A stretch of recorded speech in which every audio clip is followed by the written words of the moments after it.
The Prophet Muhammad sallallahu alaihi wasallam said, "Whoever performs ghusl on Friday, then goes early to the Masjid, walks and does not ride, sits close to the Imam, listens attentively and does not engage in idle talk, for every step they take, they will receive the reward of a year's worth of fasting and night prayers." One of the scholar, Abu Zar'a, said, "I do not know of any hadith with greater reward for such little action that is more authentic than the hadith of whoever goes early."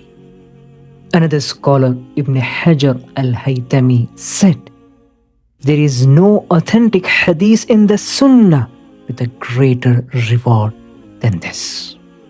So be mindful of it."